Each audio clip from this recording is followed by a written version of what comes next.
چلیے بھائی، نیکسٹ سوال یہ ہے کہ اکثر ایک اعتراض اسلام پہ بہت زیادہ ہوتا ہے کہ زیادہ تر انبیاء اور رسول جو ہیں وہ مڈل ایسٹ کے اندر کے علاقے میں زیادہ ہے، باقی امریکہ، افریقہ اور آسٹریلیا وغیرہ میں نہیں آئے. تو کیا ان لوگوں کو یہ حق نہیں پہنچتا تھا، ان لوگوں کا یہ حق نہیں تھا، یا فاقی دین ان کے بھی پاس آتا اور اس سے بھی یہ فائدہ اٹھاتے؟ اکثر لوگ کہتے ہیں آسٹریلیا بہت دیر سے دریافت ہوا، وہاں پہ کسی نبی کسی رسول کے آثار نہیں ملتے، سب کچھ اکثر لوگ کہتے ہیں کہ مڈل ایسٹ میں ہی ہے سب کچھ.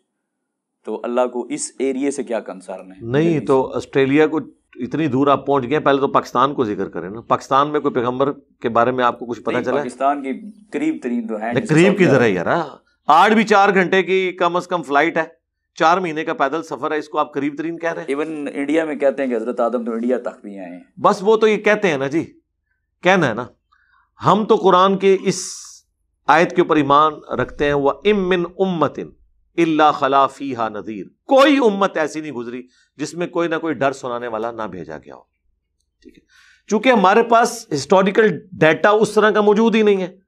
زیادہ سے زیادہ آپ کے پاس اگر کوئی صحیح اتھینٹک ہسٹری ہے تو پچھلے 5000 سال کی ہے، وہ بھی چیدہ ہے.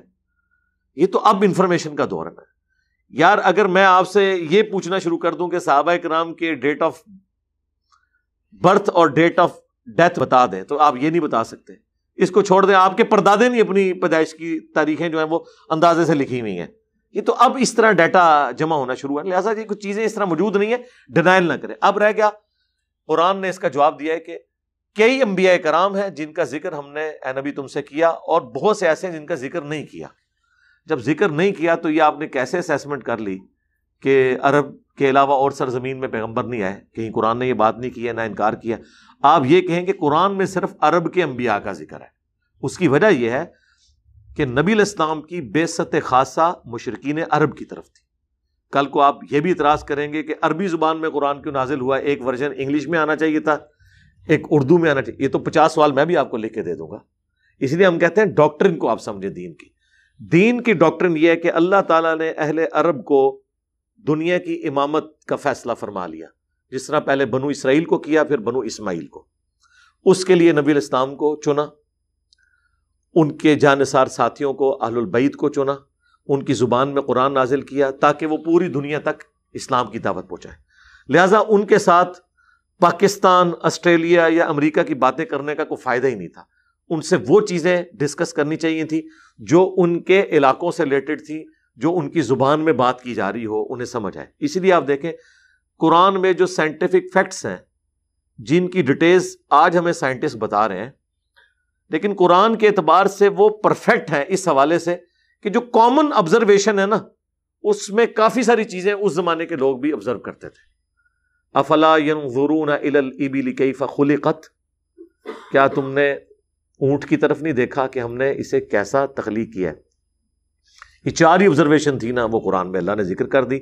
جب یہ صحرا کے سفر پہ جاتے تھے، اونٹ پہ بیٹھے ہوتے تھے، صحرا میں سفر کر رہے ہوتے تھے، زمین بچھونا، پہاڑ سامنے نظر آتے تھے دور دور، اوپر آسمان، 5ویں چیز کوئی نظر نہیں آتی تھی. نیچے زمین، سامنے پہاڑ، اوپر آسمان، اور یہ اونٹ. تو بس یہ 4 چیزیں. اب اس لیول پہ اونٹ کے ساتھ جو اللہ تعالیٰ نے اس کو کوالٹیز دی ہیں، وہ تو ان کو بھی پتا تھی کہ واقعی گھوڑا اتنا لمبا سفر نہیں کر سکتا، اونٹ پانی سٹور بھی کر لیتا ہے، اس کے پاؤں ایسے ڈیزائن ہوئے ہیں، اس کے اندر کئی یہ کوالٹیز موجود ہیں. یہ تو اس زمانے کے لوگوں کو بھی پتا تھا. آج سائنس ہمیں مزید ایکسپلور کرتی ہے کہ اونٹ کے اندر کیا کچھ ہے، لیکن جو موٹا موٹا نالج تھا وہ اس زمانے کے لوگوں کو بھی پتا تھا کہ واقعی یار اونٹ ڈیزائن ہوا ہے.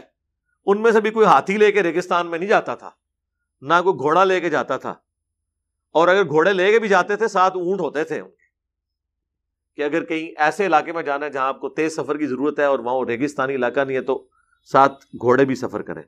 لیکن ان کی پوری جو زندگی تھی وہ ڈیپینڈنٹ ہوتی تھی اونٹ اور اس پہ جو لدا ہوا ساز و سامان ہے. تو اللہ تعالیٰ نے وہ کامن آبزرویشن کا ذکر کیا. آسمان کو دیکھو، بس وہ اس زمانے کا انسان جو آسمان کو دیکھتا ہوگا تعریف ہی کرتا ہوگا. اب وہ جو تفصیلات ہیں وہ تو آج ہمیں اسٹرانومی کی فیلڈ سے پتہ چل رہی ہیں. اس طریقے سے پہاڑ کو دیکھو کیسے ہم نے ان کو جما دیا ہے. اس زمانے میں بھی کہتے ہیں یار آج بھی آپ پہاڑ کو دیکھیں، عام آدمی بھی جب پہاڑ کو دیکھتا ہے سبحان اللہ کیا اٹھتا ہے کہ کیا اللہ تعالیٰ نے قریب سے جا کے دیکھیں تو اندازہ ہوتا ہے کیا چیز بنا دی ہے. باقی جو اس کی تفصیلات ہیں کہ وہ جتنا آپ کو نظر آ رہا ہوتا ہے اس سے کئی گنا اندر ہوتا ہے، اور یہ پہاڑ بنتے کیسے ہیں، یہ ساری تفصیلات وہ آج کے دور کے انسان کو پتہ ہے۔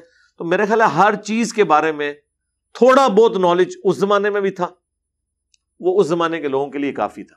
آج مزید تفصیلات ہیں، اس سے یہ نہیں ہو گیا کہ آج ہمیں انڈے سے چوزا بننے کے بارے میں اگر تفصیلات پتہ چلی ہیں تو یہ ہو گیا کہ مطلب انڈے سے اب چوزے کی بجائے کچھ اور نکلنا شروع ہو گیا، نکل رہی وہی چیز ہے، مزید پتہ چل گیا۔ تو یہ اس لیے عرب کے لوگ چونکہ بعثت خاصہ تھی، قرآن میں بھی آیا ام القریٰ کی طرف آپ کو بھیجا، بستیوں کی ماں مکہ، تاکہ آپ اس میں رہنے والے اور ارد گرد کے لوگوں کو ڈر سنائیں۔ پھر آہستہ آہستہ جب باہر نکلی یہ چیز تو چونکہ وہ اولین مخاطب تھے اس لیے ان کو امام بنایا گیا۔ یہ پاسبل نہیں تھا اور نہ یہ اللہ کی مشیت کا تقاضا تھا کہ اتنے ورژنز نازل کیے جاتے، قرآن عربی ورژن میں نازل کر دیا گیا۔ تو آج پوری دنیا اس سے مستفید ہو رہی ہے الحمدللہ، اس میں کون سے مسئلے والی بات ہے۔